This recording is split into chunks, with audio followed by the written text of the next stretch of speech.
فاضل بریلوی رحمۃ اللہ علیہ فرماتے ہیں کہ قیامت میں منظر اس طرح کا ہوگا کہ نبی پاک ہمارے آگے آگے چلیں گے اور ہمیں اللہ کی رحمت کی خوشخبری سناتے جائیں گے، اور جب حضور یہ خوشخبریاں سنائیں گے تو حضور کے لبھائے مبارکہ سے پھول گریں گے اور ہم ان کو اٹھاتے جائیں گے۔ فرماتے ہیں خود تو وہ تھوڑی دیر کے لیے روئیں گے اللہ کی بارگاہ میں کہ یا اللہ انہیں معاف کر دے، خود روئیں گے لیکن ہمیں ہنسا دیں گے۔ پیش حق مجدہ شفاعت کا سناتے جائیں گے، آپ روتے جائیں گے پر ہم کو ہنساتے جائیں گے۔ اور باغ جنت میں محمد صلی اللہ تعالیٰ علیہ وسلم، باغ جنت میں محمد مسکراتے جائیں گے، پھول رحمت کے گریں گے ہم اٹھاتے جائیں گے۔ حشر تک ڈالیں گے ہم پیدائش مولا کی دھوم، اور مثل فارس نجد کے قلعے گراتے جائیں گے۔ اور کیا ذوق بیان کیا، فرمانے لگے خاک ہو جائیں عدو جل کر مگر ہم تو رضا، دم میں جب تک دم ہے ذکر ان کا سناتے جائیں گے۔ جب تک سانسوں کی ڈوری چل رہی ہے، دم میں جب تک دم ہے ذکر ان کا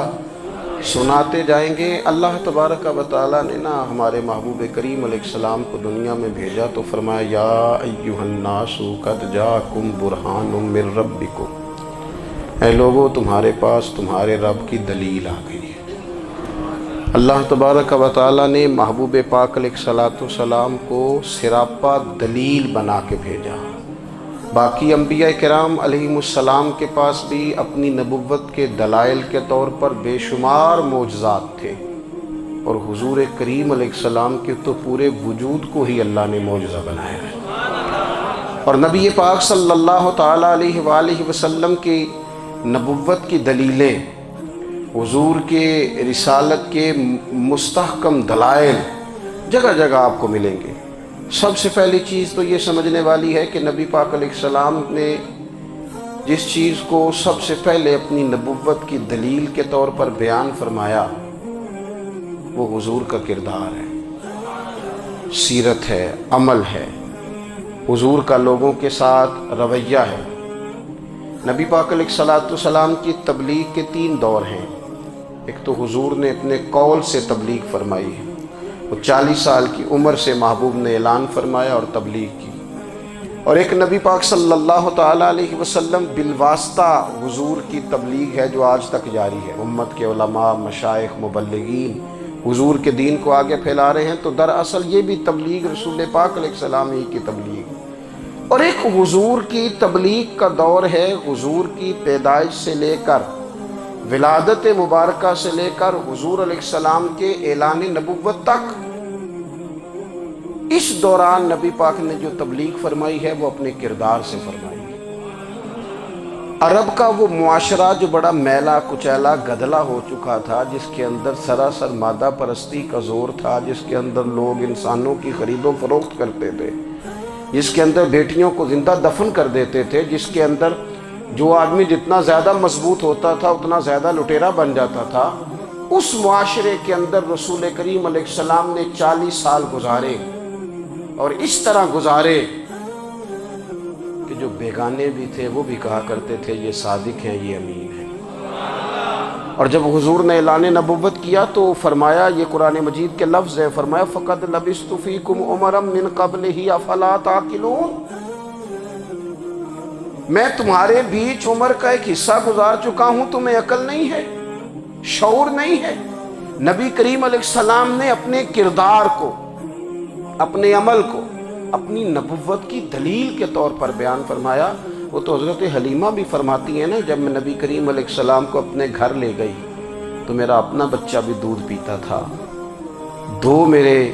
بیٹے ہو گئے، ایک میری یہ نسبی اولاد اور حضور میری رضائی اولاد۔ تو کہتی ہیں جب میں کریم محبوب علیہ السلام کو اپنے سینے سے لگاتی تھی